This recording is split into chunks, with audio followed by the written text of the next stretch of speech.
मित्रों, जब तक इंसान अपने जीवन में दूसरे व्यक्ति में बुराई को ढूंढेगा तब तक वो खुश नहीं रह सकता। जीवन भी एक यात्रा है जिसमें सकारात्मक सोच जीवन को खुशहाल बनाती है। जीवन में क्रोध सबसे बड़ा बोझ है और क्षमा सबसे सुंदर और सरल रास्ता जो जीवन को बोझहीन बनाता है। आइए एक कहानी से कुछ सीखने का प्रयास करते हैं। तीन राही एक रास्ते से होकर कहीं जा रहे थे। जाते जाते काफी थक गए थे, इसलिए रास्ते के बगल में एक पेड़ के नीचे तीनों मिले। तीनों लंबी यात्रा पर निकले थे। कुछ देर सुस्ताने के लिए पेड़ की घनी छाया में बैठ गए। तीनों के पास दो झोले थे, एक झोला आगे की तरफ और दूसरा पीछे की तरफ लटका हुआ था। तीनों एक साथ बैठे बैठे यहाँ वहाँ की बातें करने लगे, जैसे कौन कहाँ से आया, कहाँ जाना है, कितनी दूरी है, घर में कौन कौन है। ऐसे कई सवाल जो अजनबी एक दूसरे के बारे में जानना चाहते हैं।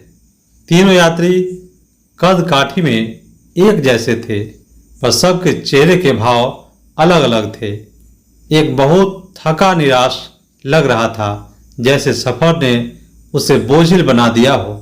दूसरा थका हुआ था पर बोझिल नहीं लग रहा था, और तीसरा अत्यंत आनंद में था। उसी पेड़ के नीचे दूर बैठा एक महात्मा इन सब को देख मुस्कुरा रहा था। तभी तीनों की नजर उस महात्मा पर पड़ी तो तीनों उनके पास जाकर सवाल किया कि वे मुस्कुरा क्यों रहे हैं। इस सवाल के जवाब में महात्मा ने तीनों से सवाल किया कि तुम्हारे पास दो दो झोले हैं, इनमें से एक में तुम्हें लोगों की अच्छाई को रखना है और एक में बुराई को, बताओ क्या करोगे।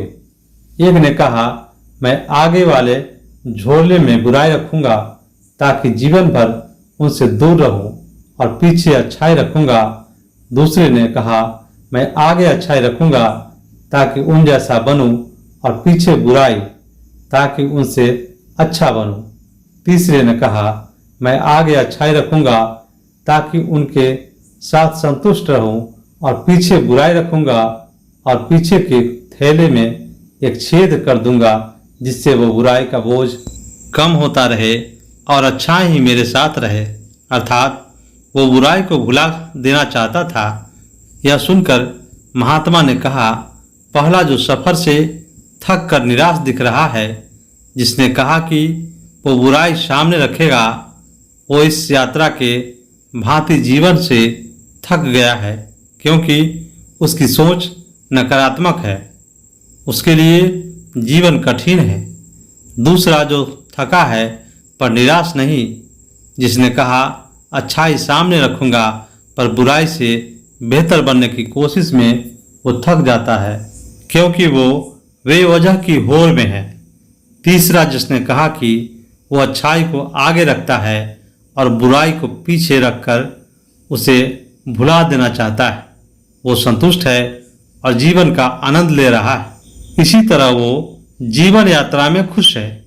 दोस्तों, ऐसी ही वीडियो देखने के लिए सब्सक्राइब कीजिए हमारे चैनल स्टोरी गुरुजी को, तथा वीडियो को लाइक कीजिए, कमेंट कीजिए और अपने प्रियजनों में शेयर कीजिए।